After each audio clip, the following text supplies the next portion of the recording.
Hello বন্ধুরা, আজ আমি আবার এসে গেছি আমার একটা ছোট্ট ব্লগ নিয়ে। আমার শান্তিনিকেতন এবং সোনাঝুরির হাট ঘোরার কিছু অভিজ্ঞতা শেয়ার করব তোমাদের সাথে। হাওড়া থেকে 8:55 কলিক এক্সপ্রেস আমরা ধরেছিলাম এবং প্রান্তিক স্টেশনের উদ্দেশ্যে রওনা দিয়েছিলাম।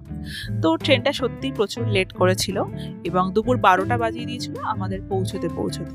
তো প্রান্তিক স্টেশনে পৌঁছানোর পর ফার্স্টলি আমরা গেলাম একটা টোটো ধরলাম।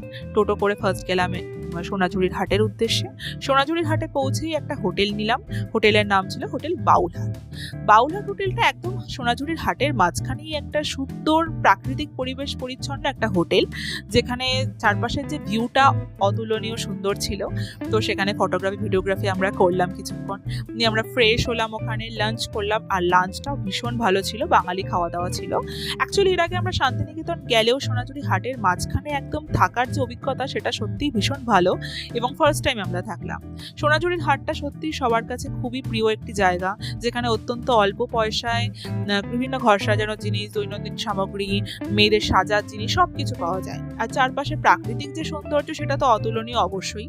তো সেখানে তো আমরা কিছু কেনাকাটা করলাম, ভিডিওগ্রাফি করলাম, তারপরে কিছু টুকটাক খেলাম, তারপর আবার হোটেলে এসে চা এবং স্ন্যাক্স খেলাম।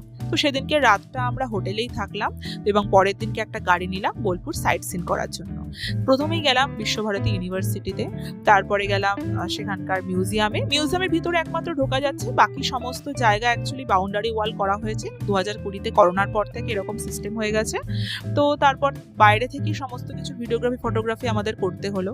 তো এক টুকরো প্রকৃতির ছোঁয়া অদ্ভুতই সুন্দর আমাদের লাগলো। তো সেখানে আমরা কিছুক্ষণ সময় তো অবশ্যই কাটালাম এবং সেখান থেকে আমরা চলে গেলাম কলা ভবন, সঙ্গীত ভবন, বিভিন্ন রবীন্দ্রনাথের বিভিন্ন জায়গা, যেটা সত্যি অতুলনীয় একটা আলাদা পরিবেশ। এর আগেও শান্তিনিকেতন আমি গেলেও জায়গাগুলো সত্যি আমার ভীষণ ভালো লাগে। তারপরে গেলাম কঙ্কালিকতলা টেম্পল, তারপর কোপাই নদীর ধার। তো সেখানে কিছুক্ষণ ফটো ভিডিওগ্রাফি করলাম। তারপর গেলাম সৃজনী শিল্পমেলাতেও বিভিন্ন ঘর সাজানোর সামগ্রী পাওয়া যাচ্ছে, সেখান থেকে কিছু কিনলাম। তারপর গেলাম বোলপুর রাজবাড়ি এবং সবশেষে সেখান থেকে আমরা রওনা দিলাম বোলপুর স্টেশনের উদ্দেশ্যে। সেখানে আমাদের সন্ধ্যেবেলা 7টার সময় ছিল বন্দে ভারত এক্সপ্রেসে বুকিং এবং সেখানে আমাদের কমপ্লিট হলো এবং বাড়ির উদ্দেশ্যে রওনা দিলাম। এই ছিল আমার বোলপুর ভ্রমণ। টাটা।